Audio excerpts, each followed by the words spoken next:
بسم الله الرحمن الرحيم الحمد لله الذي بنعمته تتم الصالحات الحمد لله الذي هدانا لهذا وما كنا لنهتدي لولا أن هدانا الله والصلاة والسلام على رسول الله وعلى آله وصحبه أجمعين السلام عليكم ورحمة الله. L'imam al-Ghazali radiyallahu anhu, ou plutôt al-Ghazali, grand penseur rénovateur qui est décédé en l'année 1111 de l'ère chrétienne, l'année 505 de l'Hégire, a dit dans son livre Al-Iqtisad fi al-i'tiqad que la communauté musulmane dans sa majorité, donc ce qu'on appelle Ahlus Sunnati wal Jama'a, les sunnites, s'accordent. Donc il y a unanimité, un ijma' sur le fait que il ne peut y avoir de contradiction entre le texte révélé authentique et la raison pure. Pour la simple et unique raison, c'est que le Coran, la révélation vient de Dieu, et l'aql, qui est cette faculté qu'a l'être humain de penser, de cogiter, donc d'évoluer pour connaître, découvrir la vérité. Cette faculté que Dieu a mis dans l'être humain a pour objectif de pousser l'individu à découvrir Dieu dans sa grandeur et dans sa beauté à travers la contemplation, à travers l'étude, la découverte des beautés parsemées dans l'univers. Et Allah a créé l'univers, l'infiniment grand, l'infiniment petit. Pourquoi ? Pour que le musulman découvre Dieu.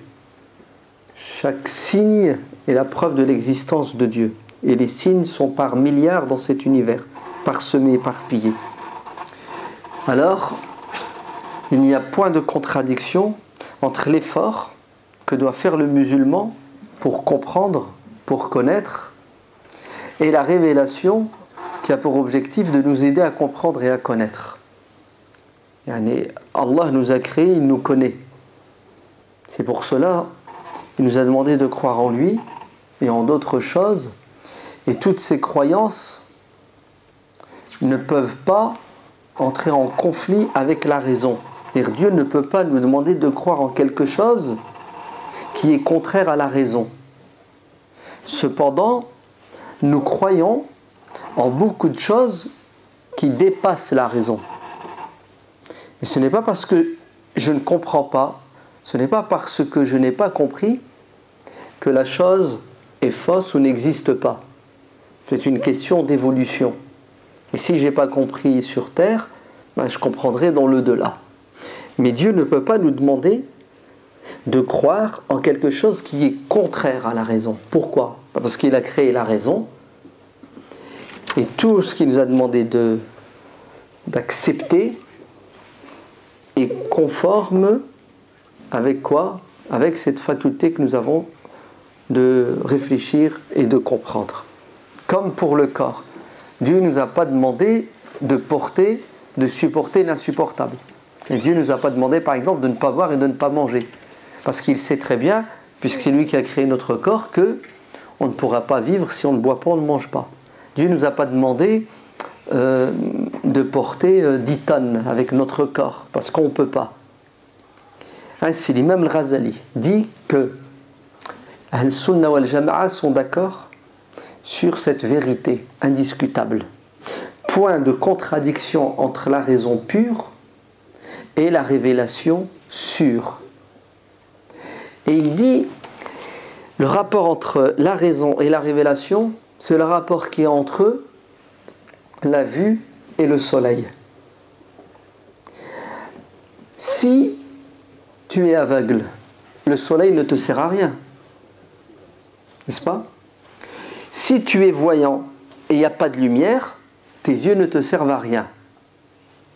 N'est-ce pas ? Ainsi, le soleil et la vue sont deux choses indispensables pour voir, pour s'en sortir.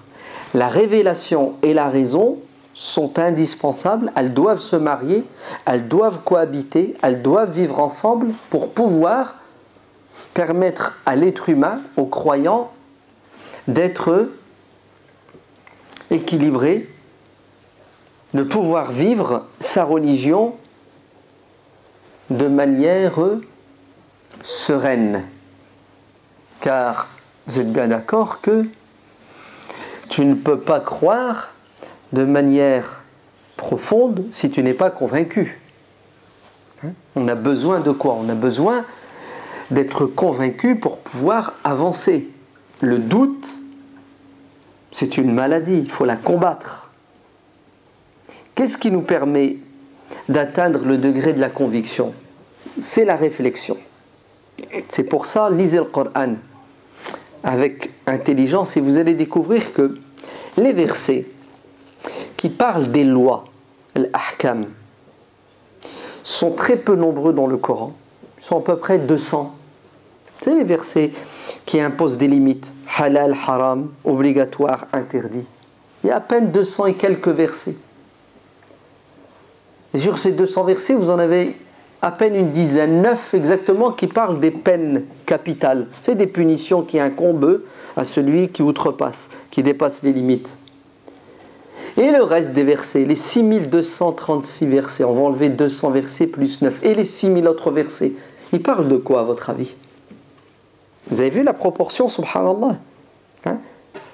Ils parlent de la croyance, hein? Ce sont des versets qui nous invitent à la réflexion, à la contemplation, des versets qui parlent de l'histoire, pour tirer des leçons de ce qui est arrivé aux autres, des dialogues qui ont pour objectif de distinguer la vérité du mensonge. Vous avez vu ce que le Coran nous enseigne? C'est le livre de l'intelligence, de la réflexion par excellence. La preuve, le premier verset, c'est quoi? C'est Iqra, n'est-ce pas? Seigneur, augmente mon savoir.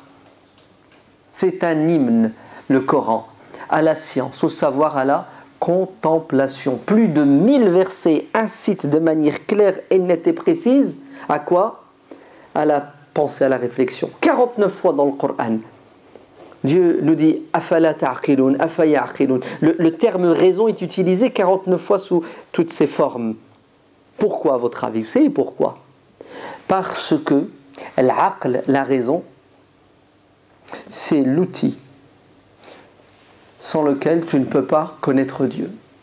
Eh oui, la preuve. Est-ce que Dieu interpelle le fou? Est-ce que Dieu parle à celui qui est fou? Non. Est-ce que Dieu interpelle l'animal? Non. Vous savez très bien que l'être humain n'est pas responsable tant qu'il n'a pas atteint l'âge de la maturité et la puberté. De même que celui qui est âgé, qui atteint l'âge de la sénilité, il est grabataire, il n'est plus capable de penser, il est vieux, il perd ses moyens intellectuels. Est-ce qu'il est responsable? Il n'est pas responsable. Pourquoi? Parce qu'il n'a plus l'aql. C'est pour cela, celui qui a bu et qui a perdu la raison, eh oui, certes il commet un péché, mais pendant la période où il a perdu la raison, bon, c'est une question de fait, est-ce qu'il est responsable, etc. Mais en tout cas, on est sûr et certain que celui qui n'a pas sa raison n'est pas responsable. Quand tu dors, tu n'as pas fait ta prière, tu as commis un péché? Non. Pourquoi? Parce que tu n'étais pas éveillé. Donc la raison est au centre. C'est elle qui nous permet de croire et de comprendre ce que Dieu attend de nous, ce qu'il nous demande de faire. En Occident, en France, chez nous, il y a eu un bras de fer entre la raison et la religion chrétienne, judéo-chrétienne. Un bras de fer qui a duré des siècles. Et qui a gagné aujourd'hui? C'est la raison qui a pris le dessus sur la religion. Hein, le siècle des Lumières, la Révolution française, c'est une révolution contre la religion. J'entre pas dans les détails. Hein.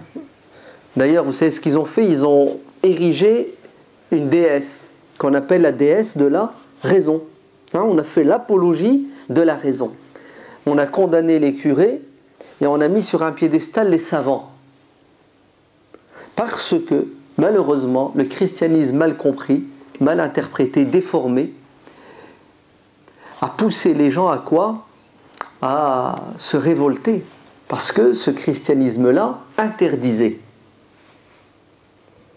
à l'homme de penser et de réfléchir. Il devait suivre, écouter les religieux, et s'il n'est pas d'accord, il doit avaler sa salive et se taire, parce qu'il parlait au nom de Dieu, et Dieu ne peut être que vérité. Et même si toi, avec ton esprit critique, tu penses que ce qui vient d'être dit est faux, nul, bah, tu dois quand même accepter. Bah, tant que l'Église était forte et puissante, ils arrivaient à soumettre les gens par la force. Pas la force de la conviction, hein, du raisonnement, non, par la force physique. Tu es tué, tu es arrêté, tu es jugé, l'inquisition, tu es brûlé. Ouais. Tu es un hérétique parce que tu n'es pas d'accord, parce que tu oses critiquer.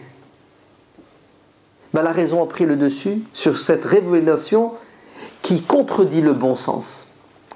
Les musulmans n'ont pas connu ce problème, globalement, hein, globalement. Attention, hein, on va être précis.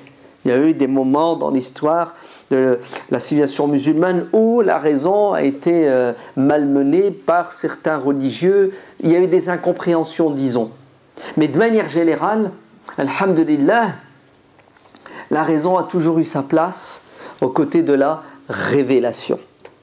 Pourquoi? Parce que Dieu dit dans le Coran, innama yakhshallaha min ibadihi al-ulama. Ceux qui sont le plus enclins à craindre Dieu parmi les êtres humains, ce sont les savants. Et qu'est-ce qui distingue un savant d'un non-savant? C'est que le savant, il fait marcher sa raison, il étudie. Qul innama a'izukum biwahidatin an taqumu lillahi mathna wa furada thumma tatafakkaru. Je vous invite à faire une chose. C'est une invitation. Dieu invite les êtres humains à quoi? Réaliser une chose dans leur vie. Vous savez quoi? À penser, à réfléchir pour découvrir la vérité. Très bien. L'imam Ibn Taymiyyah, ouais, dans la plupart de ses bouquins, qu'est-ce qu'il dit? Il dit la même chose que l'imam al-Ghazali. L'imam al-Ghazali, c'est avant l'imam Ibn Taymiyyah. Vous savez ce qu'il dit? Il dit as-sahihu al-manqul la yu'aridu as-sarihu al-ma'qul. C'est-à-dire le texte véridique, pas apocryphe. Hein, il y a deux types de textes en islam. Vous avez le Coran. On est sûr que le Coran, c'est la parole de Dieu. Et on est sûr que le Coran a été transmis de manière sûre et certaine. Ok? Très bien. Les hadiths, c'est pas la même chose. Nous avons une sunna sûre, certaine, véridique, elle a été transmise. Nous avons deux types de hadiths. Hadith mutawatir, hadith ahad. Hadiths qui ont été transmis comme le Coran par un grand nombre de compagnons et ainsi de suite, de génération en génération. Et ces hadiths sont minoritaires. Et nous avons une majorité de hadiths transmis par un compagnon ou deux et ainsi de suite. On l'appelle hadith al-ahad. De manière générale, écoutez bien, nous avons un corpus de hadiths qui nous a été transmis et on est presque sûr à 100% que ces hadiths ont été prononcés par le prophète alayhi salam. Est-ce qu'ils ont été transmis à la lettre? Pas tous, certains à la lettre, d'autres c'est ce que les compagnons ont compris.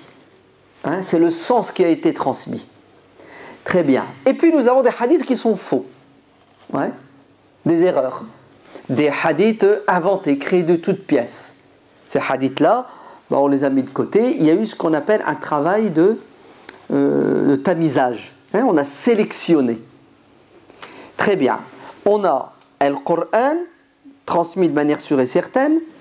Les hadiths, on a sélectionné les bons, les vrais des faux. Les vrais sont là. Ben, écoutez maintenant. Aussi bien le Coran que le hadith sont sujets à l'interprétation. Vous entendez? Le Coran, Dieu nous demande de le comprendre. Afala yatadabbaruna al-Qur'an. Cogitez, pensez, réfléchissez. Prenez le Coran, lisez-le et essayez de le comprendre. Pourquoi? Parce que dans le Coran, vous avez deux types de versets. Vous avez des versets clairs, évidents, qui n'ont qu'un sens. Tout le monde, tous les musulmans, savants ou pas savants, ne peuvent comprendre ces versets que d'une manière. Et ces versets ne sont pas la majorité dans le Coran. Ils sont minoritaires, mais ils sont fondamentaux. Ce sont eux les piliers, les fondamentaux. Ce sont eux qui permettent à la communauté de rester dans le droit chemin, des garde-fous, des limites. Et vous avez les autres versets qui sont majoritaires, qui eux sont sujets à l'interprétation. Puisque Dieu nous demande, allez, puisque Dieu nous a donné la raison, et il nous a dit de penser, de réfléchir, shukran.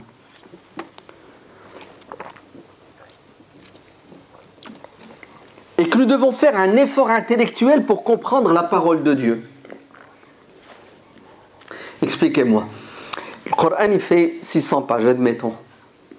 De tout temps, et ça continuera jusqu'à la fin des temps, nos savants ne cesseront de l'expliquer. C'est ce qu'on appelle le tafsir, le ta'wil, l'exégèse coranique. 600 pages, le savant va te les prendre, et en 10 ans, 20 ans, 40 ans, toute sa vie, les 600 pages vont se transformer en 6000 pages, en 40 000 pages. Il va te faire un tafsir de 50 volumes. Pourquoi, à votre avis? Pourquoi? Parce que le Coran, n'est-ce pas? Vous avez dedans deux types de versets. Des versets qui n'ont qu'une interprétation, et la majorité des versets, il est demandé à l'homme, il faut avoir les outils, n'est-ce pas, de faire un effort intellectuel, donc la raison, pour comprendre. Pourquoi Dieu n'a pas révélé 6236 versets qui n'ont qu'un sens? Pourquoi? Pourquoi est-ce que l'être humain doit faire un effort de tout temps? Vous savez pourquoi? Pour que le Coran puisse rester vivant, pour qu'il puisse s'adapter à toutes les époques, à tous les temps. Vous allez me dire, comment? Le Coran, il s'adapte? Mais bien entendu qu'il s'adapte. C'est quoi l'adaptation du Coran? Regardez bien. C'est l'humain, il évolue, n'est-ce pas? Il grandit. Puisque l'humain évolue, son approche, sa lecture, son interprétation du Coran va être différente en fonction de l'époque, en fonction du moment, en fonction de la personne. Et c'est ce qui va faire que le Coran sera toujours d'actualité. Ouais. C'est ça la force et la grandeur de l'islam. L'islam est une religion qui est toujours d'actualité parce que la part de l'homme dans le divin est importante. C'est-à-dire l'homme, avec sa raison, il intervient dans le divin, la révélation, pour la comprendre, pour qu'il puisse vivre sa religion à un moment donné, à un endroit donné, dans des circonstances données, pour qu'il puisse réaliser le projet de Dieu. C'est quoi le projet de Dieu? Allah, il nous a envoyé des prophètes. Pourquoi est-ce que Dieu nous a envoyé le Coran? Pourquoi? Vous savez pourquoi? Pour que l'être humain sur terre puisse réaliser le bonheur. Afin qu'une fois dans l'au-delà, ils connaissent le bonheur. C'est-à-dire, le but de la religion, c'est de nous permettre sur terre de faire le bien, de profiter des belles choses que Dieu a mises sur terre, de nous éloigner du mal et de ne pas souffrir. Ouais. Tout le dîn tourne autour de l'intérêt de l'homme, le bien-être de l'homme, le bonheur de l'homme. Oui. Si Dieu nous a interdit des choses, c'est parce que ce n'est pas bon pour nous. Si Dieu nous demande de faire des choses, c'est parce que c'est bon pour nous. C'est bon pour notre corps, c'est bon pour notre cœur, c'est bon pour notre raison. De suite, demain, plus tard, dans l'au-delà. Dieu n'a que faire de notre adoration. Dieu n'a pas besoin de nous. Il existait avant qu'on existe. Nous sommes l'expression de sa miséricorde. Parce que Allah est bon et généreux. Il nous a donné la vie, l'âme. L'âme ne meurt pas, elle est éternelle. Ainsi, puisqu'il est bon, il est généreux, il nous a donné l'âme, il nous a donné en même temps le mode d'emploi. Pour que nous ne souffrions pas sur terre et dans l'au-delà. Mais ce mode d'emploi, écoutez bien, nécessite un effort intellectuel de la part de l'homme pour qu'il soit compris de la meilleure façon afin qu'à tout moment et à toute époque, l'être humain soit épanoui. Très bien. Le Coran, il est qat'iyyu thubut, dhanniyyu dilala, transmis de manière sûre et certaine, sujet à l'interprétation, avec des constantes, des vérités qui ne bougent pas et qui ne bougeront jamais. La sunna, écoutez bien, elle est dhanniyyu thubut, dhanniyyu dilala. La transmission de la sunna, il y a eu discussion. La preuve, les règles que nos savants ont inventées, créées pour transmettre le hadith. Ouais. Distinguer un vrai d'un faux. Ces règles sont le résultat de l'effort intellectuel, la raison de ces savants-là, les muhaddithun. Résultat, ils ne seront pas d'accord sur tout. Ainsi, un hadith va être authentique pour l'imam al-Bukhari et ne le sera pas pour l'imam Muslim, et vice-versa. Un hadith va être authentique pour l'imam al-Bukhari et il ne l'est pas chez l'imam al-Nasa'i, et vice-versa. Donc on va avoir de la divergence au sujet de certains textes. Et nous allons aussi avoir de la divergence au sujet de l'interprétation des textes. Pourquoi ? Parce que, à nouveau, l'humain, il est relatif. Et oui, l'humain est relatif. Très bien. Si vous avez compris tout ça, deuxième point important. Dieu nous a créés. Il nous a donné un corps. Et vous connaissez la nourriture du corps, ouais ? L'eau, les pommes de terre, ou plutôt le fer, le calcium, le magnésium. Tout ce qui vient de la terre. Et il nous a aussi doté d'une âme, ruh. L'âme, elle ne vient pas d'en bas, elle vient d'en haut, elle vient de Dieu. C'est quoi la nourriture de l'âme ? C'est ce que Dieu nous a offert comme cadeau, c'est-à-dire sa parole. La croyance, ta relation spirituelle avec Dieu, la pratique de ta religion. C'est ça la nourriture de l'âme. Ala bi dhikrillahi tatma'innul qulub. Les âmes sont en paix quand elles sont en connexion avec Dieu à travers l'évocation, l'invocation, la pensée, la réflexion, la pratique. Troisième dimension de l'être humain, l'aql, la raison. Cette raison qui nous permet justement de reconnaître le bien du mal, le vrai du faux, ce qui est bon de ce qui est mauvais. Et il doit y avoir un équilibre entre les trois dimensions. Vous entendez ? L'être humain fait un effort pour connaître Dieu. Une fois qu'il a découvert Dieu, écoutez bien ce qui va se passer. Dieu va lui tendre une perche.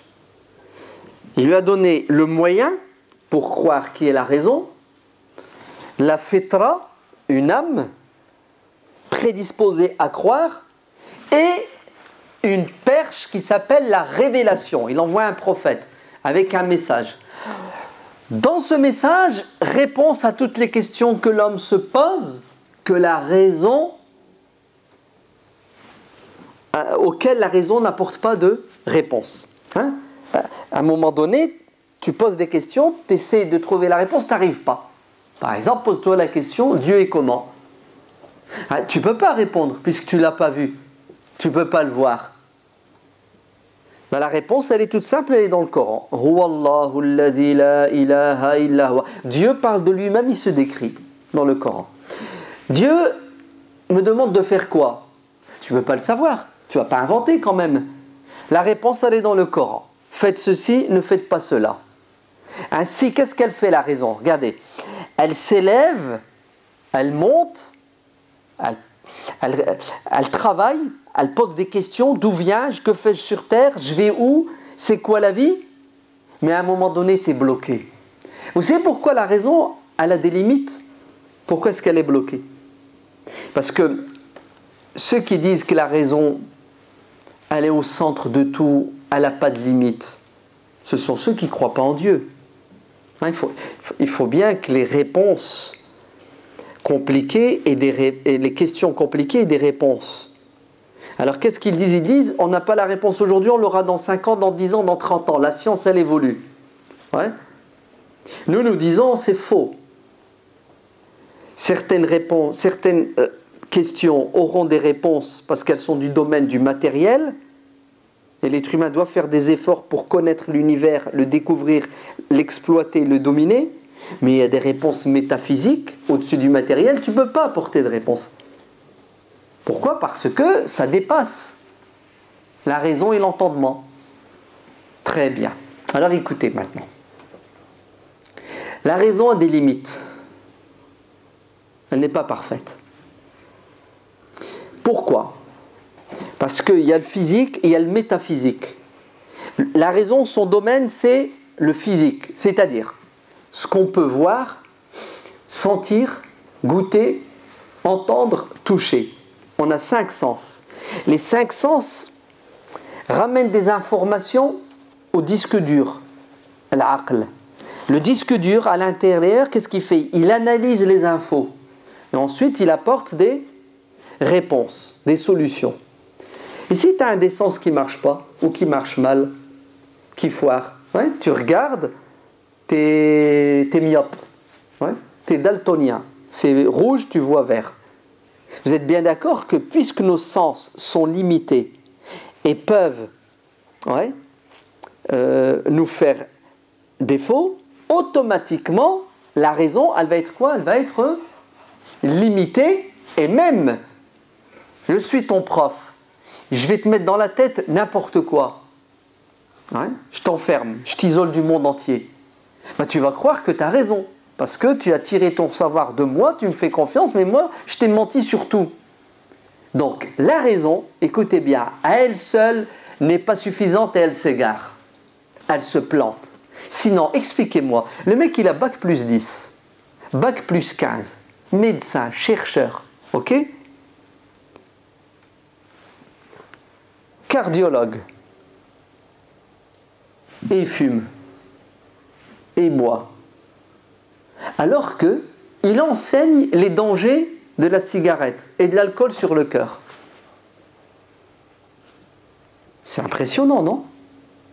Le mec, prof de philosophie, et c'est un pédophile. Comment vous expliquez ça? La raison, à elle seule, n'est pas suffisante. Parce que ta raison, elle est le fruit des informations transmises par tes sens, elle est aussi le fruit de ton éducation, comment tu as été éduqué. Ouais. Et troisièmement, elle est prisonnière des passions, des envies. C'est pour cela, Dieu dans le Coran, qu'est-ce qu'il nous dit? Afala ta'aqilun, n'allez-vous pas raisonner? N'allez-vous pas cogiter? Et en même temps, vous savez qu'est-ce qu'il nous dit? Qad aflaha man zakkaha. Si vous voulez la réussite, il faut réfléchir et purifier son âme. Là, vous allez réussir. Et le corps, bah écoutez, il y a des choses, il ne faudra pas les consommer. Hein? Parce qu'elles vont détruire votre corps. Ainsi, walillahi alhamd. En tant que musulmans, on est en paix, en harmonie. Nos 3 dimensions, le corps, la raison et l'âme, ne s'opposent pas. Vous entendez? Ils ne se disputent pas. Et si jamais, écoutez bien, il y a une dispute, il y a une opposition, il faut vite trouver la solution. Est-ce que c'est possible qu'il y ait conflit entre la raison et la révélation? Est-ce que c'est possible? Dans l'absolu, ce n'est pas possible. Parce que Dieu est vérité. Et le prophète, quand il parle au nom de Dieu. Donc ce n'est pas possible qu'il y ait opposition entre raison et révélation. Dans la réalité, oui, c'est possible. À cause de quoi? À cause de l'homme qui est imparfait, qui pense avoir compris, mais en fait, il a mal compris. Et ça donne une contradiction. Regardez ce que dit l'imam Ibn al-Qayyim, l'élève de Ibn Taymiyyah dans I'lam al-Muwaqqi'in. Il dit, la charia, la religion de Dieu, la voie qui mène à Dieu, au bonheur sur terre et dans l'au-delà, kulluha adlun. Elle est justice. Wa hikmatun, sagesse. Wa rahmatun, miséricorde. Et tout ce qui est contraire à la justice, tout ce qui est contraire à la miséricorde, et tout ce qui est contraire au bon sens, est contraire à l'islam. Vous entendez, hein? Même si certains prétendent que cela est la parole de Dieu et de son prophète. Mais même si certains savants, certains imams, vous disent que Dieu a dit, le prophète a dit, l'islam dit, mais ce qu'ils sont en train de dire, c'est contraire à la justice, à la sagesse et au bon sens, ben sachez que le problème n'est pas dans Dieu, son prophète. Le problème est chez la personne qui parle au nom de Dieu, qui s'est plantée, qui a mal compris ou qui s'est basé sur un texte qui est faux. Par exemple, un hadith. Ouais. Le mec qui te cite un hadith et te dit le prophète alayhi salam a dit.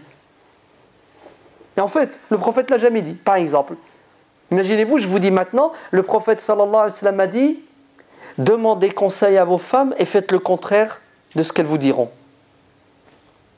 Qu'est-ce que vous en pensez de ce hadith? Il est super, non? Ah, Galek, c'est pas juste. C'est pas miséricordieux. Et c'est quoi encore? Il n'y a pas de sagesse. Et quoi encore? Ben, c'est stupide. Ouais. Tu demandes conseil et tu fais le contraire. Et pourquoi tu demandes conseil? Ah, ok, ça veut dire qu'une femme c'est un diable. Parce que si tu lui demandes conseil, elle va te dire blanc. Et comme une femme par nature c'est mauvais, donc tu fais le noir. Ah ben bravo. C'est grave quand même. Tu viens d'insulter qui? Asma, tu viens d'insulter Aïcha, tu viens d'insulter Mariam, etc. C'est injuste, ça n'a pas de sens. Donc, ce que je viens de dire, le prophète sallallahu alayhi wa sallam m'a dit consultez vos femmes et faites le contraire, c'est un hadith? Ça ne peut pas être un hadith. Le prophète ne peut pas dire ça. Ouais? C'est un hadith faux, inventé par des machos, des misogynes, ouais?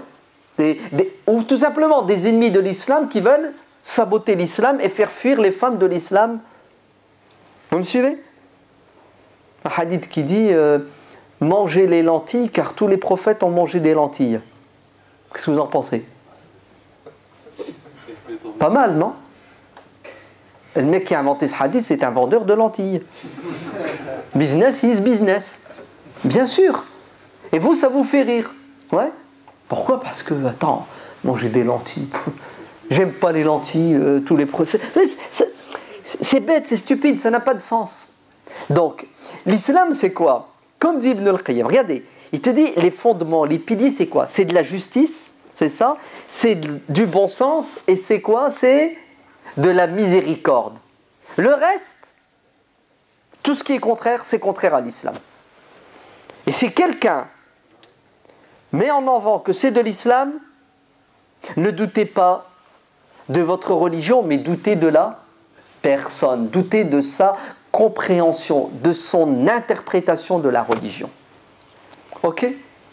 Très bien. Certains disent que ah non, on n'est pas d'accord avec tout ce que tu dis. La religion, l'islam, c'est Dieu a dit, le prophète a dit. Tu dois écouter, tu dois suivre, tu dois obéir, tu ne dois pas chercher à comprendre. Tu dois te soumettre sans discuter. C'est ça? Ad-din, qala Allah, qala Rasul. Le din, c'est Dieu a dit, le prophète a dit. Le din, c'est al-ittiba' wa laysa al-ibtida'. C'est tu suis et tu n'innoves pas, tu n'inventes pas.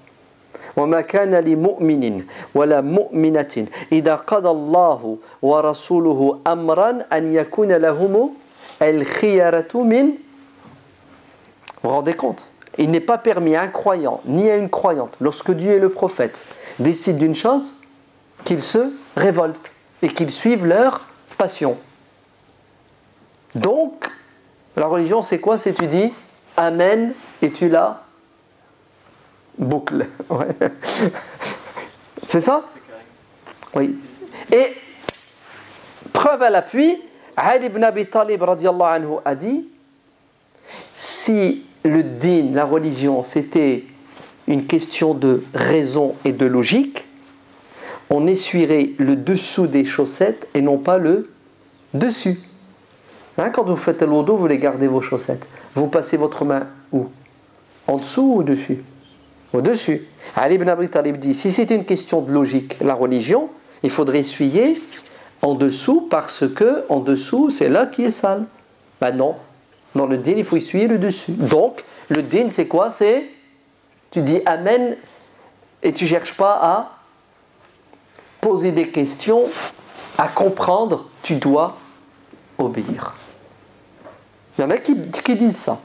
Alors, c'est tout à fait le contraire de ce que je viens de dire. Hein. Vous avez remarqué. C'est quoi la réponse? La réponse, elle est toute simple. Il est clair et évident que lorsque Dieu parle, et ce qu'il nous dit, c'est clair, ça n'a qu'un sens. En tant que croyant, je me soumets. Me révolter contre la parole de Dieu, c'est de la mécréance. Ouais? Logique ou pas logique? Mais quand Dieu dit quelque chose, et ce qu'il dit peut être compris différemment, le fait que je fasse un effort pour comprendre, est-ce que je désobéis à Dieu? Mais c'est Dieu lui-même qui me dit, dans plusieurs versets du Coran, cherchez à comprendre le sens. Donc, Dieu nous demande de faire des efforts pour comprendre ces injonctions. Ouais. Et toi, tu me dis, je dois dire Amen, comme si le Coran n'avait qu'un sens. Ça, c'est une ignorance, mais alors là, totale, de la vérité coranique. Le Coran est sujet à l'interprétation. On doit faire des efforts pour le comprendre. Et le fait que je cherche à comprendre, ça ne veut pas dire que je suis contre Dieu. Mais j'essaie de comprendre ce que Dieu attend de moi. Et vous savez ce qui va se passer une fois qu'on va faire cet effort pour comprendre? Bah toi tu vas comprendre comme ça, moi je vais comprendre autrement. Quand je dis toi et moi, c'est pas toi et moi, c'est les savants. Ok? Bah vous allez avoir des écoles, vous allez avoir des avis différents, des opinions différentes. Vous allez me dire, oui mais attends, qui a raison? Ouais? Un savant, il va comprendre un verset d'une manière et l'autre carrément l'opposé. Il y en a, il va te dire, d'après ce verset, ça c'est halal, l'autre il va dire, non c'est haram. Le contraire. Alors, qui a raison, qui a tort? Écoutez bien, tous les deux ont raison. Pourquoi tous les deux ont raison? Parce que tous les deux ont fait un effort pour comprendre la parole de Dieu, et si le résultat est différent, ce n'est pas de leur faute. Eh oui, car si Dieu avait voulu que l'on comprenne sa parole d'une seule manière, il l'aurait révélée de manière à ce qu'elle ne soit comprise que d'une manière. Le fait qu'il y ait possibilité d'interpréter, ça implique obligatoirement de la divergence. Et la divergence n'est pas un malheur en soi, au contraire, c'est une aubaine, c'est un bonheur, car Dieu l'a voulu. Et même chose pour le hadith. Adi ibn Hatim, on est en plein ramadan. Vous savez ce qu'il fait? Il prend une ficelle, une corde blanche et une corde noire. Ouais. Il la met en dessous de son oreiller, puis il se réveille. Puis il les prend, puis il les met comme ça pour regarder. Ouais. Ils n'avaient pas de montre à l'époque. Hein. Donc qu'est-ce qu'il utilisait? Il utilisait le fil blanc et le fil noir. Pourquoi? Parce que Dieu dans le Coran il dit Hatta yatabayyana lakumul khaytul abyadu minal khaytil aswadi minal fajr. Buvez, mangez jusqu'à quand? Jusqu'à ce que le fil blanc se distingue du fil noir. Ben lui, il a pris à la lettre le verset du Coran. Il prenait un fil blanc, un fil noir dans sa pièce et il attendait de le distinguer en fonction de la lumière naturelle qui allait rentrer dans la pièce. Quand il a dit ça au prophète, le prophète il a rigolé. Il lui a dit non, t'as rien compris, c'est pas ça. Le fil blanc et le fil noir, c'est le firmament. Est-ce que vous avez vu le compagnon? Il essaie de comprendre le Coran, ça a donné un résultat qui n'est pas correcte, le prophète l'a corrigé. Mais c'est parce que le prophète, il était là. Mais après le prophète, qui va corriger? Personne. Donc l'ijtihad, l'effort intellectuel du savant pour comprendre la parole de Dieu, peut mener à une erreur comme au contraire, à une vérité. Mais qui va trancher? Personne. Et oui, c'est pour cela qu'il y a de la divergence. Et c'est Dieu qui a voulu qu'il y ait de la divergence.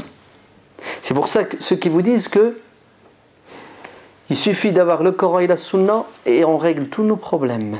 On sera unis, on sera des frères, il n'y aura plus de problème.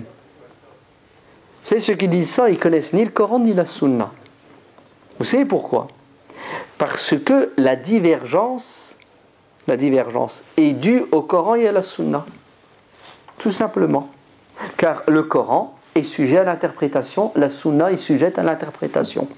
Qui dit interprétation dit obligatoirement des résultats différents. C'est toi qui as un problème parce que tu crois que la divergence c'est un problème. La divergence n'est pas un problème, elle est la volonté de Dieu, elle est une miséricorde, comme l'a dit Omar ibn Abdul Aziz, Al-Qasim ibn Muhammad ibn Abi Bakr. Le problème c'est la division. Là oui c'est un problème. Mais la division elle est due à quoi? Elle est due à des problèmes de cœur, généralement. La haine, la jalousie, ouais, la précipitation, penser du mal de l'autre, l'amour du pouvoir. Ce sont les maladies du cœur qui font que les musulmans se divisent et s'entre-déchirent, généralement. Très bien. Donc, quand Ali ibn Abi Talib dit « Si c'est une question de logique, il faudrait s'essuyer le dessous de la chaussette », vous savez qu'est-ce que dit Ali ibn Abi Talib? Il dit que le din, il faut distinguer deux choses. Non, en vérité, la sharia, il y a 4 volets. Il y a le premier volet qui s'appelle al-aqida, la croyance. Un deuxième volet qui s'appelle al-ibada, les pratiques rituelles. Vous savez, la prière, le jeûne. Troisième volet qui s'appelle al-akhlaq, les mœurs, le comportement. Quatrième volet qui s'appelle mu'amalat, les lois pour gérer les affaires de ce bas monde. Il y a un domaine, tu écoutes, tu suis, tu pratiques, tu discutes pas. Vous savez lequel? Al-ibadat. 5 prières. Pourquoi? Ça ne te regarde pas. Dieu a dit 5, 5. Amen. Pourquoi 4 rak'at, 3, 2? Chut. Tu suis, tu obéis. Pourquoi le Fatiha sans arrêt? Pourquoi haute voix? Pourquoi basse voix? Chut. Pourquoi ruku'? Al-ibada ne se discute pas. Tu sais pourquoi? Parce que ce sont des moyens que Dieu nous donne pour purifier notre âme. Et l'âme, on ne la maîtrise pas. Donc le moyen, on ne le connaît pas, on ne le maîtrise pas, il vient de Dieu. Ok? Mais le reste, le reste, l'être humain doit chercher à comprendre, à mettre en pratique pour atteindre un objectif. Alors, c'est quoi l'objectif de cette charia? Écoutez bien, l'imam Ibn al-Qayyim dit la charia a pour objectif de réaliser sur terre 2 choses. Jalbul masalih wa dhar'u al-mafasid. Écoutez bien, et tous les savants disent la même chose, tous, du premier jusqu'au dernier. L'objectif de la charia, c'est de réaliser l'intérêt de l'être humain sur terre et de repousser le malheur. Voilà. C'est pour cela que notre religion, elle est pragmatique, elle est réaliste. Quand Ali ibn Abi Talib dit « il faut essuyer au-dessus, pas en dessous », il vous dit « al-ibadat, tu discutes pas, tu pratiques ». C'est l'ittiba', surtout pas l'ibtida'. C'est tu pratiques, tu cherches pas à innover. Car la bid'a dans l'ibada, elle est interdite toujours. Mais tu sors de l'ibada, tu sais ce qui se passe? Tu dois cogiter, tu dois penser, tu dois réfléchir pour réaliser la volonté de Dieu qui est le bien-être et le bonheur de l'être humain sur terre. Ouais. La raison, c'est là où elle intervient. Entre nous, hein, quand Ali ibn Abi Talib dit qu'il faut essuyer au-dessus et pas en dessous, tout le monde ne dit pas ça parmi les compagnons. Il y a des compagnons qui disent non, non, non, il faut essuyer en dessous, pas au-dessus. Oui, oui, bien sûr. Donc ne soyez pas choqués si vous voyez quelqu'un qui essuie le Zayd ibn Thabit, un autre compagnon du prophète, il essuyait en dessous. D'accord ? Très bien. Donc, le fait que je cherche à comprendre la parole de Dieu et du prophète ne veut pas dire que je me soulève, je me révolte contre Dieu et le prophète. Au contraire, j'obéis à Dieu et au prophète. Vous entendez ? Bon, on va donner des exemples comme ça va... Qu'est-ce que j'ai fait ? On va donner des exemples comme ça on va mieux comprendre. Vous êtes prêts ? Allez, on y va. Le prophète sallallahu alayhi wa sallam choisit parmi ses compagnons quelques-uns, il les envoie en mission, une mission militaire. Vous savez que quand on voyage, il faut un chef, oui ou non ? Très bien. Le prophète sallallahu alayhi wa sallam dit, quand vous êtes en voyage, vous êtes à 3, désignez un responsable. Si vous n'avez pas désigné votre responsable, ça sera qui ? Ça sera le diable. C'est-à-dire, vous allez vous entre-disputer, entre-déchirer, ça sera le boxon. Et c'est ça que le diable veut. Le prophète sallallahu alayhi wa sallam dit dans un autre hadith authentique, celui qui obéit à son chef obéit à moi-même, celui qui obéit à ma personne obéit à Dieu. Celui qui désobéit à son chef désobéit à moi-même, celui qui désobéit à ma personne désobéit à Dieu. C'est clair ? Très bien. Obéissez à votre responsable, fût-il un esclave éthiopien, n'est-ce pas ? C'est dur pour un arabe d'accepter d'être dirigé par un autre qu'un arabe et en plus un esclave d'Éthiopie. Ils étaient racistes les arabes. Très bien. Le prophète sallallahu alayhi wa sallam désigne le responsable. Obéissez à votre chef. Ils partent en expédition. Au retour, dispute entre la direction et les soldats. Et à un moment donné, le chef pète les plombs. C'est ce qu'il dit à ses soldats ? Ramassez-moi du bois. On obéit. Ils ramassent du bois, ils font une montagne de bois. Une fois qu'ils ont ramassé le bois, il leur dit « Allumez le feu ». Ils allument le feu. Troisième étape, maintenant vous allez vous jeter dans le feu. Eh oui. Ouais, il est en colère. Il voulait quoi ? Il voulait leur donner une leçon. Alors, on fait quoi maintenant ?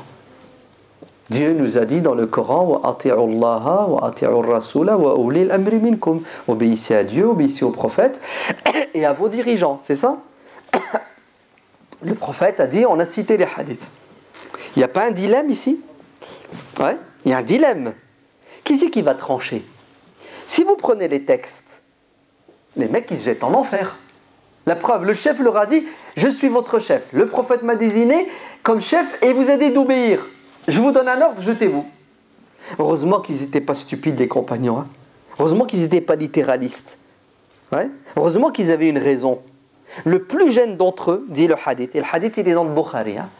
Et la version qui est chez l'imam Ahmad ibn Hanbal dit que le plus jeune d'entre eux prend la parole. Et vous savez ce qu'il lui dit ?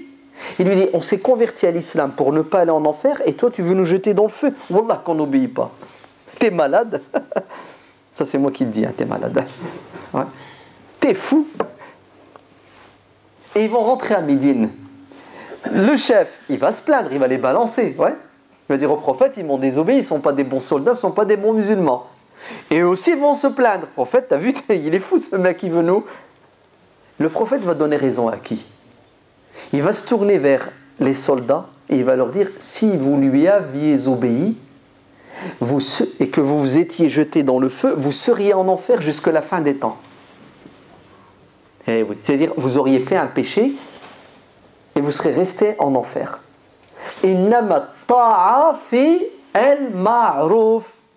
L'obéissance est conditionnée par le bon sens.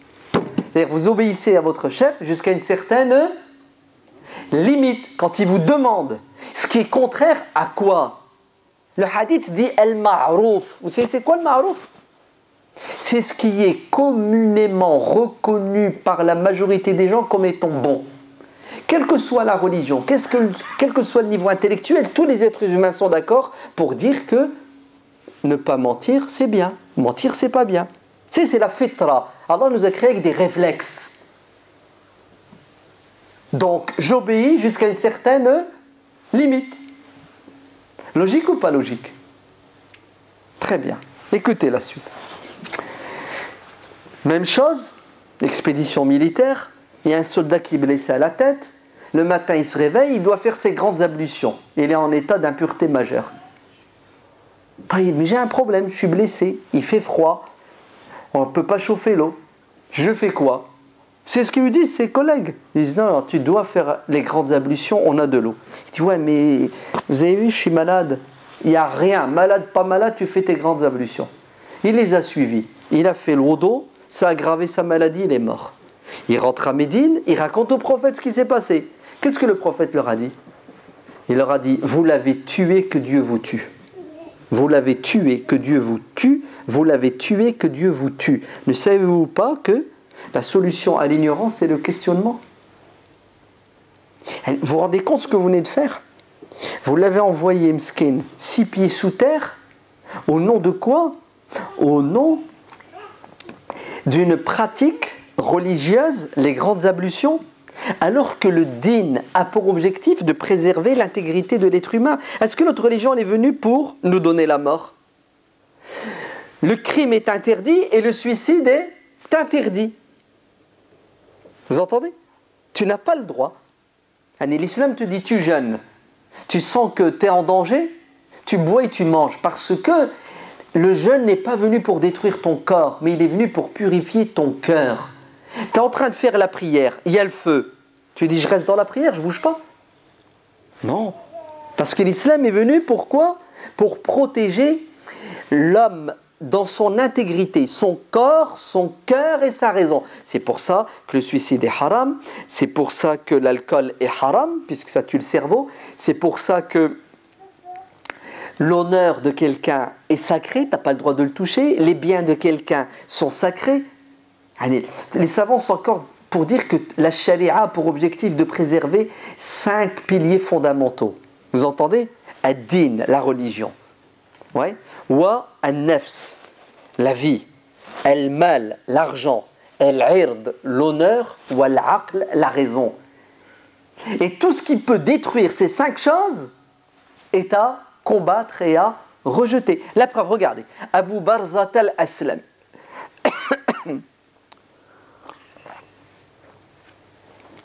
Le hadith, il est dans le sahih de l'imam al-Bukhari. C'est un sahabi. Abu Barzat al-Aslami, l'année 63 de l'Hégire. Il fait partie de l'armée musulmane qui est partie combattre le Khawarij, le Haruriya, en Irak. À un moment donné, Abu Barzata doit faire sa prière de l'Asr. Et il a un problème. Il a son cheval avec lui et dans un périmètre dans lequel il n'y a pas possibilité d'attacher son cheval. Alors vous savez ce qu'il fait? Il fait la prière tout en tenant le cheval par les rênes. Un cheval, il ne fait pas la prière, lui. Il fait quoi? Il bouge dans tous les sens. Abu Barzata fait la prière en bougeant dans tous les sens avec son cheval. Un coup, il le tire à droite, un coup, il le tire à gauche, un coup, il le tire devant. Et Abu Barzata, il ne lâche pas son cheval, il fait la prière. Et il y a des gens qui le regardent et qui l'observent. El-Haruriya. Et il commence à parler. Il va dire, mais il est fou celui-là. Qu'est-ce qu'il est en train de faire? Mais c'est quoi cette prière? Elle est où la concentration? Une fois qu'il a fini sa prière, Abu Barzata va vers les Khawarij qui étaient en train de se moquer de lui. Et vous savez ce qu'il leur dit? Il leur dit, je vous ai entendu. Je ne suis pas sourd, hein? Ok? Est-ce que vous savez qui je suis? Je vais vous dire qui je suis. Je suis Abu Barzat al-Aslami, compagnon du prophète sallallahu alayhi wa sallam. J'ai participé auprès du prophète à 8 batailles. Wallah, le prophète n'était pas comme vous. Il était souple. Vous voulez que je fasse quoi? Si je lâche mon cheval, il va se barrer. Je fais comment pour rentrer chez moi? Ma femme et mes enfants, les pauvres. Regardez l'intelligence d'Abu Barzata.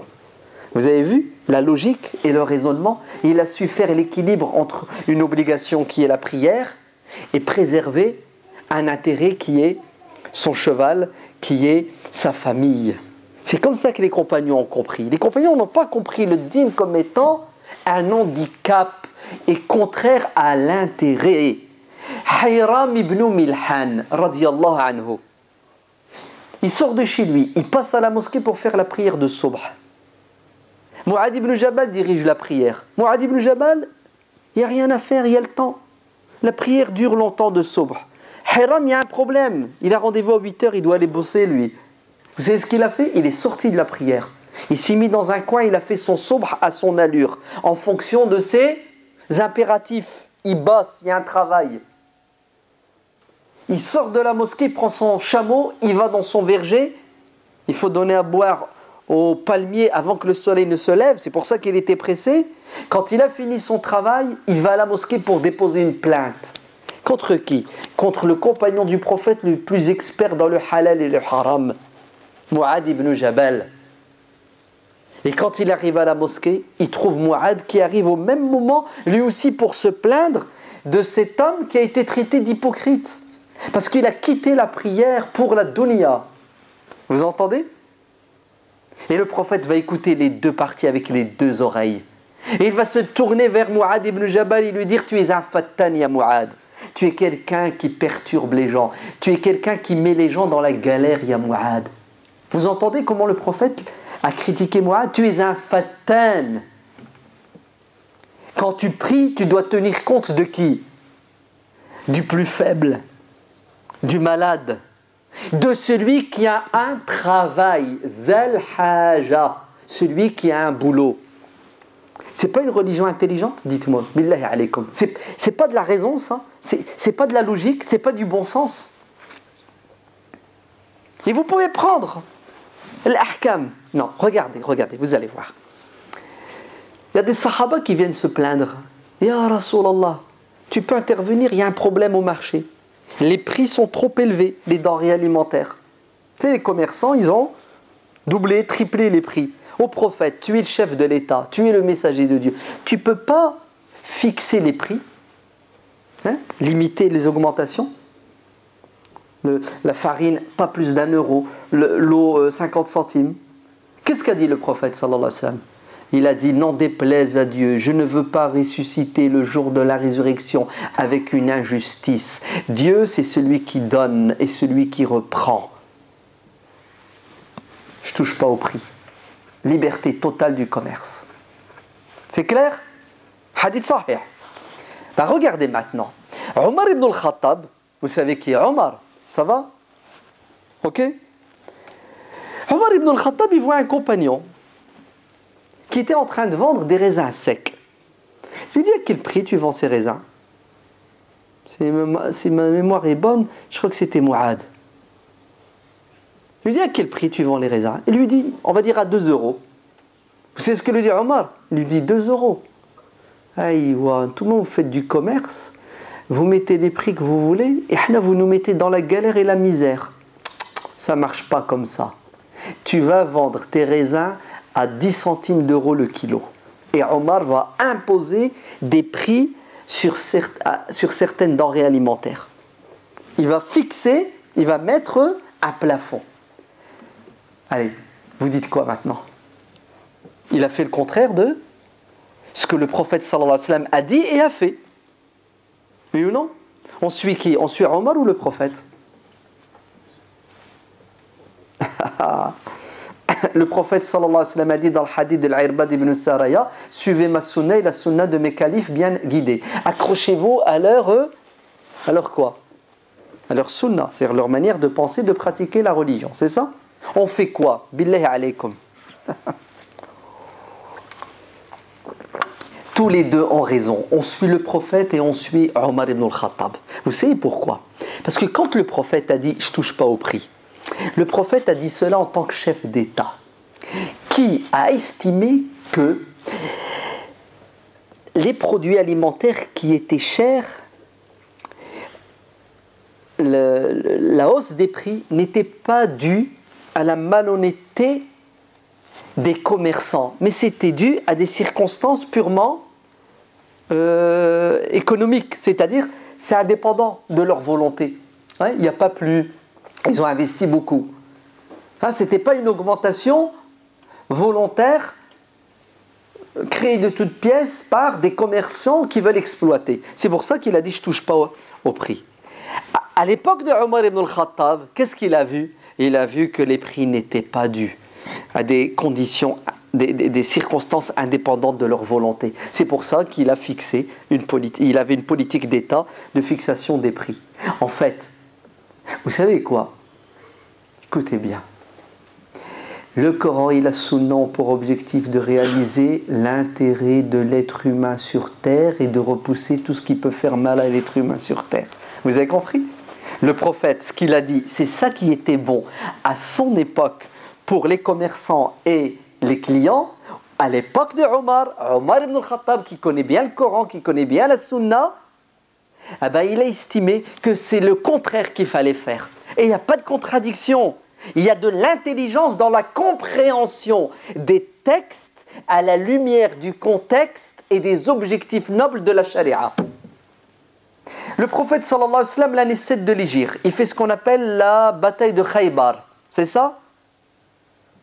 Il y a un butin extraordinaire. Il y a des hectares de terrain. Le prophète fait quoi avec tout ce butin? Il faut payer les soldats, oui ou non? Donc il distribue le butin, comme le Coran le dit, 4/5 du butin aux soldats, 1/5 du butin pour le chef de l'État. Le prophète, il y avait un salaire, hein? Ok? Il faut qu'il vive, non? 1/5 du butin revient au chef de l'État et les 4/5 à qui? Aux soldats. Ils partagent les terres, ils partagent les terrains, ils partagent tous les biens pris à l'ennemi. C'est clair? Omar ibn al-Khattab, radiallahu anhu, quand il devient calife, conquête l'empire perse, l'empire byzantin, des millions de kilomètres carrés. On fait quoi avec toutes ces terres agricoles? Le prophète sallallahu alayhi wa sallam et Abu Bakr partageaient les terres entre les soldats. C'était leur salaire. Omar va changer de politique. Vous savez ce qu'il va faire? Il ne va plus partager les terres. Pourquoi?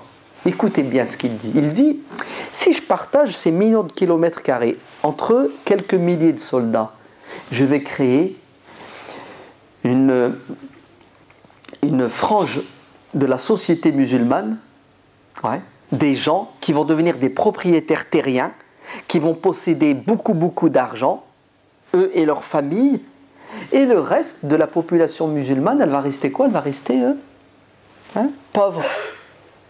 Et Omar a pensé aux générations futures. Alors c'est ce qu'il a dit. Il a dit non, je ne vais plus partager les terres parmi les soldats, je vais les laisser entre les mains des paysans et je vais prendre un impôt. Et cet impôt, je vais le redistribuer de manière juste entre tous les citoyens de l'État musulman. Eh oui, Omar ibn al-Khattab radiyallahu anhu a estimé et a jugé que la répartition des terres entre les soldats était injuste à son époque parce que les conditions économiques n'étaient plus les mêmes. Et Omar a vu l'intérêt des enfants, des orphelins, des veuves. Et il ne voulait pas créer une minorité richissime aux dépens d'une majorité pauvre. Vous savez que tous les compagnons n'étaient pas d'accord avec. Et il y a eu une grande dispute entre les Sahaba à ce sujet. Bilal ibn Rabah, Zubayr ibn al-Awwam étaient les premiers à s'opposer à Omar, lui disant « Tu fais le contraire de ce que Dieu dit dans le Coran, de ce que le prophète a fait et de ce qu'Abu Bakr a fait. » Vous savez ce qu'a dû faire Omar? Des réunions et des réunions avec les grands compagnons, les muhajiroun, les ansar, réunions, et à la fin, écoutez bien, il a remis la problématique entre les mains de quelques sahaba parmi les ansar, il leur dit c'est vous qui allez trancher.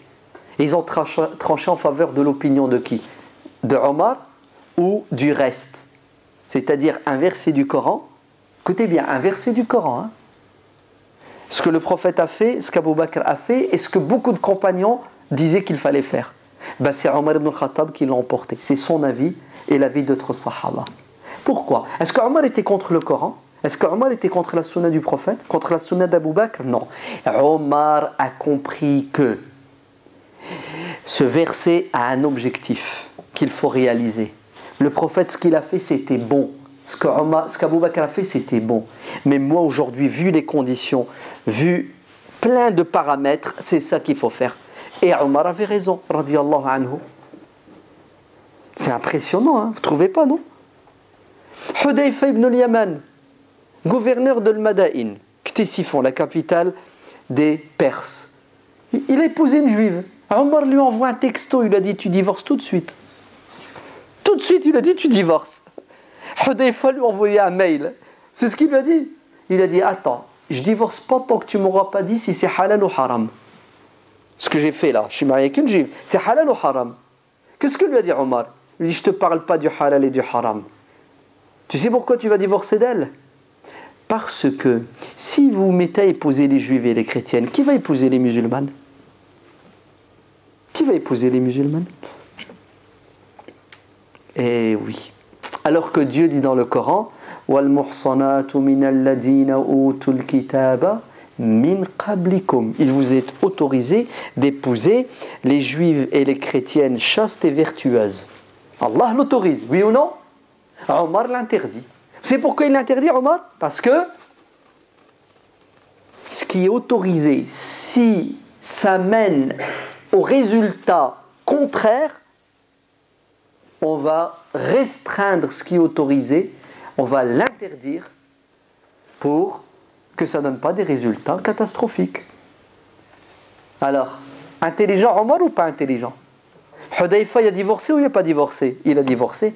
Parce que l'opinion de Omar, l'intelligence de Omar, elle est trop forte, trop puissante. Ouais. Vous avez vu le pragmatisme, vous avez vu le réalisme, vous avez vu comment la raison intervient pour comprendre le texte afin qu'on réalise les objectifs du din. Il ne faut en aucun cas que le texte soit un frein, parce que ce n'est pas l'objectif du texte. Vous allez mieux comprendre avec cet exemple, sans doute. Ouais. Ils sont là, les Corans, regardez. Vous avez des Corans, là. Comment on appelle le Coran en arabe? Mushaf. Un ensemble de feuilles qu'on a agrafées, ça donne un livre. Omar ibn al-Khattab interpelle le calife Abu Bakr. C'est ce qu'il lui dit. Il y a Abu Bakr, il y a un gros problème.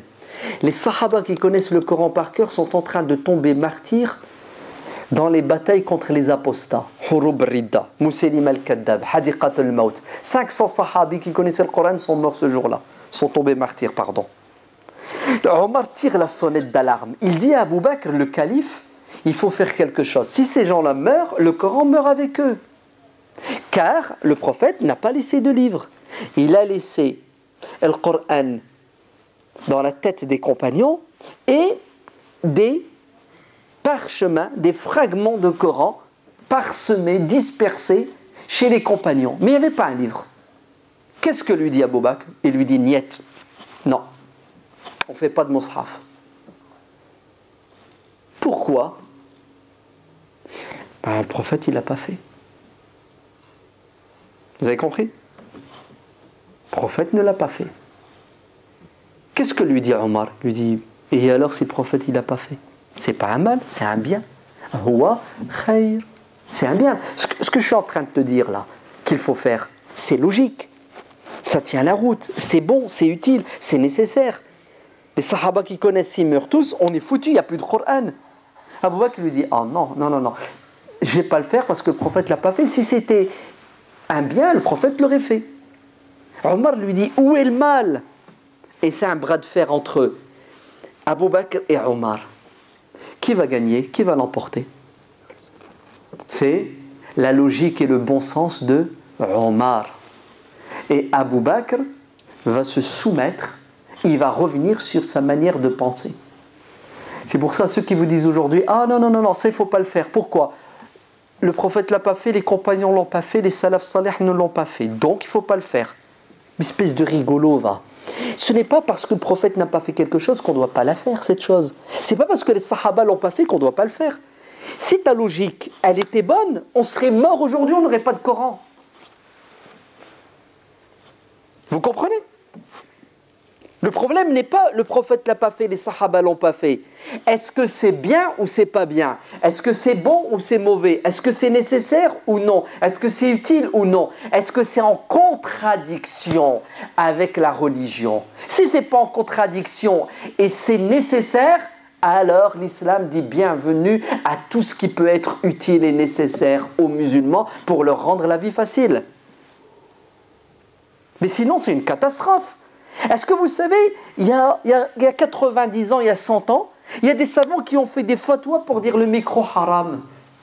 Là, vous avez ce micro-là, il était haram avant. Hein? Oui, il était haram. Attends, le prophète n'a pas parlé dans un micro. Le micro, c'est dangereux. Oui. Et aujourd'hui c'est naturel. Hein? Vous appuyez sur un bouton, c'est naturel. Ça ne choque personne. Eh ben, sachez qu'il y a 90 ans, c'était haram. Ouais, parce qu'on a toujours des gens qui sont butés et qui ne veulent pas évoluer, qui ne veulent pas changer. Sous prétexte que le prophète ne l'a pas fait. Les sahaba ne l'ont pas fait. Et alors, s'ils ne l'ont pas fait,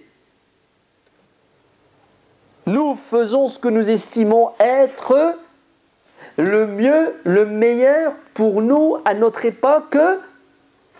Tant que ça va dans le sens du din, tant que c'est pas... Il y a deux types de bid'a, vous entendez ? Il y a le bid'a al-hasana ou le bid'a al-sayya. Il y a la bid'a blâmable, condamnable, haram, interdite, qui va te mener en enfer. Et il y a la bid'a qui est bonne, qui est utile, qui est nécessaire, qui va t'emmener direct au paradis. Tout simplement. C'est une question de quoi ? De masalih wa mafasid. Le pour et le contre, le plus et le moins. C'est exactement comme ça que pensaient les sahaba. Abu Bakr radiallahu anhu te dit non, je ne vais pas faire le Coran, le prophète ne l'a pas fait. Omar lui a dit attends, arrête Abu Bakr. Et heureusement qu'Omar, il ne lâchait pas. Oui. Regardez un exemple tout simple. Il y a un sahabi qui questionne le prophète sallallahu alayhi wa sallam. Il dit, ya Rasulullah, un animal qui se perd, ouais, ton mouton il s'est perdu. Et je l'ai trouvé le mouton. On fait quoi avec le mouton ? Ta chèvre. Le hadith dit, si vous trouvez un mouton, vous le récupérez, vous le mettez dans le journal, j'ai trouvé un mouton, hein, numéro 455, le propriétaire va venir le récupérer, vous lui donnez. C'est connu, objet trouvé. Même chose pour la chèvre. Puis à un moment donné, le compagnon dit, et un chameau ? Le prophète lui dit, non, touche pas au chameau. Le chameau, laisse-le dans la nature. Il peut se débrouiller et il sait repousser le lion. Ouais. Donc les animaux qui sont plus petits, qui sont faibles, on les récupère, on les protège, on les nourrit et on annonce. Et après 1 an et 1 jour, il n'y a personne qui récupère, il t'appartient. Le chameau, tu ne touches pas. C'est clair ? Vous avez compris le hadith ? Ben, regardez ce qui va se passer. Uthman ibn Affan, quand il devient calife, vous savez ce qu'il fait ? Tous les chameaux perdus, il les arrête. Et il les met dans un enclos et il les nourrit. Mais il y a certains sahaba qui leur disent, mais c'est contraire à la sunna du prophète, à la sunna d'Abu Bakr et à la sunna de Omar. Ouais. Ils lui ont reproché de contredire. Qu'est-ce que dit Uthman ? Comment est-ce que Uthman se justifie ? C'est ce qu'il leur a dit. Il a dit, écoutez, réfléchissez.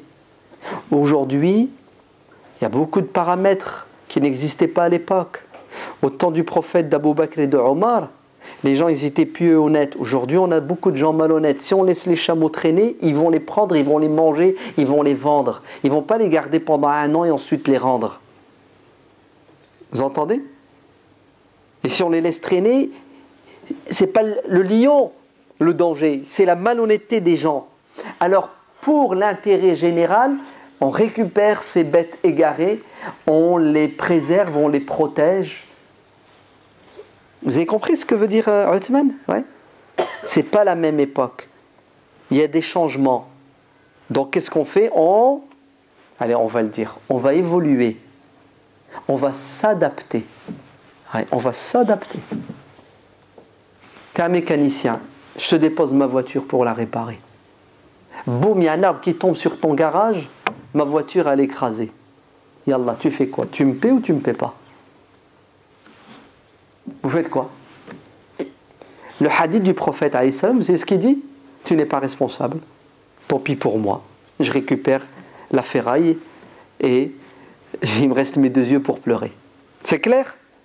Ali ibn Abi Talib, quand il devient calife, tu sais ce qu'il fait? Il change la sunna du prophète, d'Abu Bakr et de Omar. Et tu sais ce qu'il dit?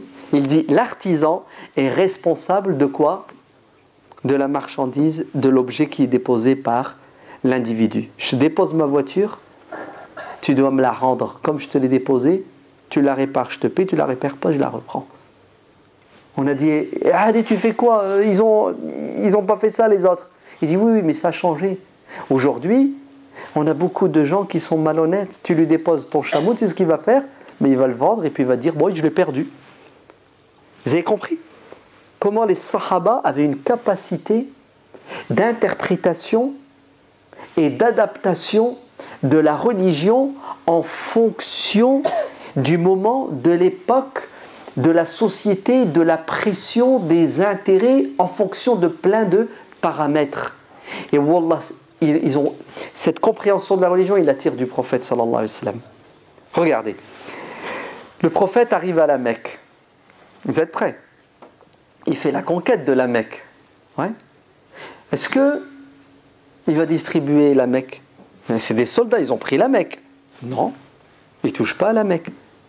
Pourquoi? Parce que la Mecque, c'est le sanctuaire de Dieu. Très bien.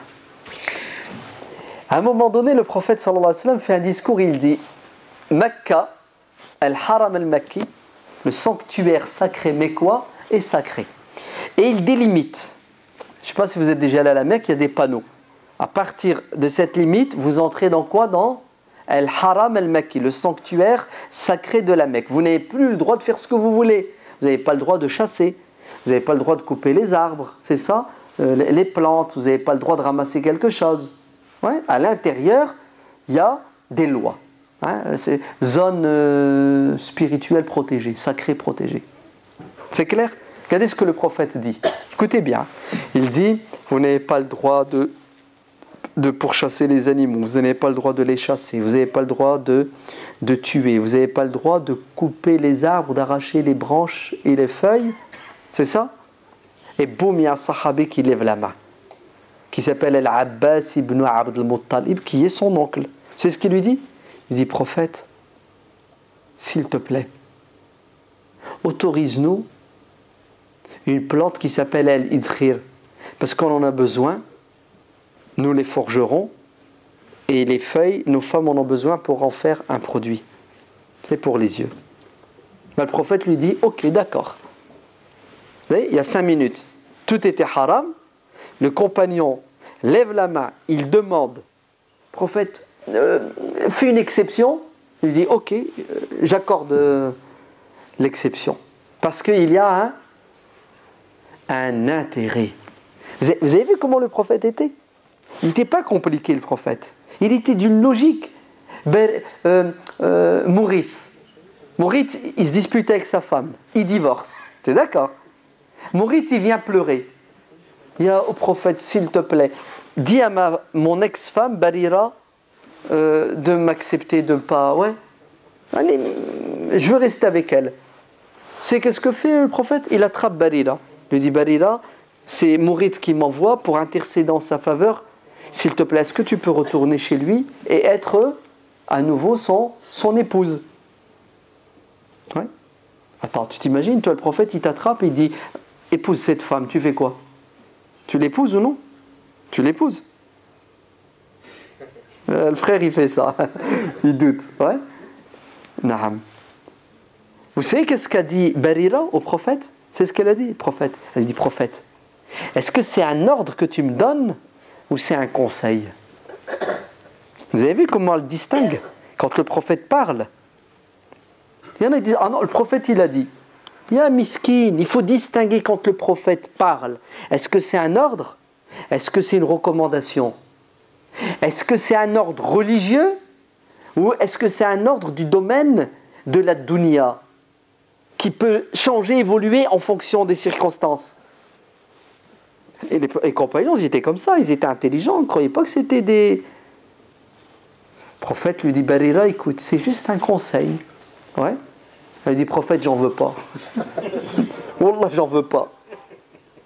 Alors, est-ce que le prophète l'a forcé? Est-ce qu'il lui a dit, Regardez comment il était logique, comment il tenait compte de quoi? Donc, pour résumer, écoutez bien, il n'y a pas de contradiction entre le din et l'aql. L'aql a pour objectif de comprendre le din. Le aql, c'est un outil que Dieu nous a donné pour comprendre le din. Ouais. Et le din, c'est quoi son objectif? C'est de nous permettre de vivre le bonheur et le bien-être sur terre.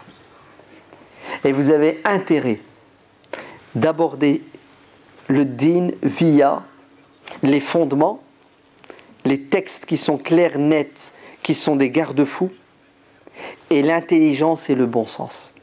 Je termine avec une anecdote. Vous êtes prêts? Un jour, il y a un frère, il me dit, est-ce qu'une femme elle a le droit de voyager seule ou non?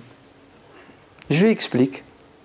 Je lui dis, le prophète sallallahu alayhi wa sallam a dit dans le hadith sahih, une femme n'a pas le droit de voyager seule un voyage de plus de une journée, c'est ça, 24 heures, ou elle doit être accompagnée d'un proche, etc. Donc la règle, c'est quoi? C'est qu'une femme, elle doit quoi? Elle doit être accompagnée quand elle voyage. Mais, écoutez bien, il y a d'autres hadiths qui disent que le prophète sallallahu alayhi wa sallam a dit, viendra un jour où il y aura la paix dans le monde musulman, et une femme, elle pourra voyager de l'Hira jusque la Mecque, tourner autour de la Kaaba, en plus avec de l'or sur sa tête, elle n'aura rien à craindre. Regardez, elle voyage toute seule, toute seule. Elle n'est pas accompagnée. Et quand le prophète a dit ça, Adi ibn Hatim, le sahabi à qui le prophète dit ça, il dit, prophète, comment une femme, elle va aller de tel endroit à tel endroit en Arabie, seule? Attends, où sont les brigands de la tribu de Taï? Ils vont la tuer, ils vont la violer. Le prophète a dit, t'inquiète, ce jour-là, l'islam dominera et il y aura la paix et la sécurité. Ça veut dire quoi ça? Ça veut dire que quand le prophète dit une femme n'a pas le droit de voyager seule, ça sous-entend que l'objectif, c'est la protection. Cette femme, si elle voyage seule et ce voyage peut la mettre en danger, alors elle ne doit pas voyager seule, elle doit être accompagnée. Mais si elle voyage seule, elle n'a rien à craindre, pourquoi pas? C'est bon sens, logique. Il y en a qui disent, ah non. Pourquoi tu cherches à donner des raisons, des explications? Le prophète, il a dit, elle voyage accompagnée, elle n'a pas le droit de voyager seule. Catégorique. Allah a dit que les femmes du prophète ont voyagé après sa mort pour faire le pèlerinage alors qu'il n'y avait aucun proche parent, il n'y avait pas de mahram. Elles étaient en groupe. Et l'imam Shafi'i dans son madhab te dit, une femme si elle est dans un groupe et elle est protégée, elle peut voyager seule, même si elle n'a pas un proche parent. D'ailleurs elle est plus seule, elle est en groupe. La haram, la yajouz. Très bien. Mais fais gaffe, ça va se retourner contre toi. Tu vois ta logique là? Tu ne veux pas chercher la raison, l'illa, tu ne veux pas chercher le pourquoi du comment, ça va se retourner contre toi. Mais le problème, c'est que quand ça ne va pas te plaire, qu'est-ce que tu vas faire? Tu vas retourner ta veste, parce que tu es malhonnête et tu n'es pas logique. Le prophète sallallahu alayhi wa sallam a dit dans le hadith rapporté par Al-Bukhari, écoutez bien, un homme qui voyage seul est un shaitan. 2 hommes qui voyagent seuls sont 2 shaitans. 3 hommes qui voyagent ensemble ne sont plus des shayatines. Et ben voilà, vous êtes cuits, chers hommes. Vous n'avez pas le droit de voyager seul, sinon vous êtes accompagnés du diable. Vous devez être au minimum pour voyager combien? 3. وَالثَّلَاثَةُ رَكْبٌ. Et c'est pire que la femme. Au moins la femme, elle peut voyager avec son mec, ça suffit. Ils sont 2. Toi, il te faut 2 mecs pour voyager. C'est ce que dit le hadith. Alors, on fait quoi? Alors, imagine-toi, je sais pas, tu vas aller en vacances. Tu dois prendre ton billet d'avion, tu dois chercher 2 copains, c'est ça, leur payer 2 billets d'avion. Ça fait 3 billets pour un voyage. Quand tu arrives là-bas, au moins ils ont un boulot, ils doivent rentrer, donc tu les renvoies. C'est ça? Donc ça fait combien de billets déjà là? 4, tu les as renvoyés. Et le jour où tu dois rentrer, qu'est-ce qu'il faut? Il faut que tu payes combien de billets pour qu'ils viennent te chercher? Non, 3. Ceux qui vont revenir. Ils ne peuvent pas venir à 2. Ils sont obligés de venir à 3. Donc ça faisait 4, plus 3, ça fait 7. Plus ton retour. Allez, pour que tu voyages seul, il te faut 7 billets d'avion. Oui ou non? Comment? Achète un avion et t'es tranquille. Ouais, ça te reviendra moins cher. Il se marie là-bas directement? Ou il se marie là? Non, il ne règle pas le problème s'il est marié. Le problème, c'est toi. Toi, là, quand tu vas voyager, tu vas aller faire ton business, tu vas partir à Marseille. Tu ne peux pas partir seul. Il faut que tu prennes 2 mecs avec toi. Il faut que vous soyez à 3 minimum dans la voiture. C'est pour le retour. Il se marie comme ça, il se prend plus la tête, c'est pour le retour. Ben non, il faut qu'il se marie avec 2 femmes en plus. Parce qu'il faut qu'il soit 3 obligatoirement. Vous entendez? Le hadith, il te dit, tu es seul, tu es un shaitan, vous êtes à 2, vous êtes 2 shayatines, vous êtes à 3, vous êtes... Ouais. Alors on fait quoi de ce hadith? Vous faites quoi? Billahi alaykum. Vous êtes obligé de dire que quand le prophète dit ça, il veut dire quoi? Il veut dire attention les Arabes. Quand vous voyagez, essayez de voyager en groupe, pas seul parce que c'est dangereux, on est dans le désert.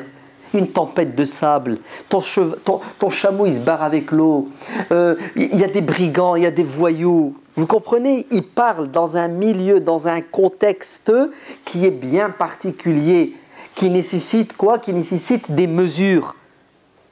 Point final, c'est tout bête, c'est tout simple. Mais regardez, pour l'homme, on trouve des solutions. On trouve des interprétations. La femme, non, elle ne peut pas voyager seule. Mais je fais comment? Ma femme, son père, il est malade. Je la prends, je la mets dans l'avion, oui ou non? Elle arrive de l'autre côté, elle est récupérée. Aujourd'hui, 99% des voyages se passent très, très bien. Vous avez vu comment il faut aborder la révélation via le chemin de la raison. Sinon, on va tomber dans des contradictions et des difficultés qui vont nous rendre la pratique de la religion impossible, voire insupportable. Vous avez compris? Impossible, voire insupportable. Tu vas le faire, mais tu galères à contre-cœur. Alors que Dieu dit dans le Coran, وَمَا جَعَلَ عَلَيْكُمْ فِي الدِّينِ مِنْ حَرَجٍ. Dieu ne vous a pas mis de gêne, de contraintes, de difficultés dans la religion. Le propre de l'islam, c'est la souplesse, c'est la facilité. Wallahu a'lam walhamdulillahi rabbil alamin. Wassalatu wassalamu ala rasulillah wa ala alihi wa sahbihi ajma'in.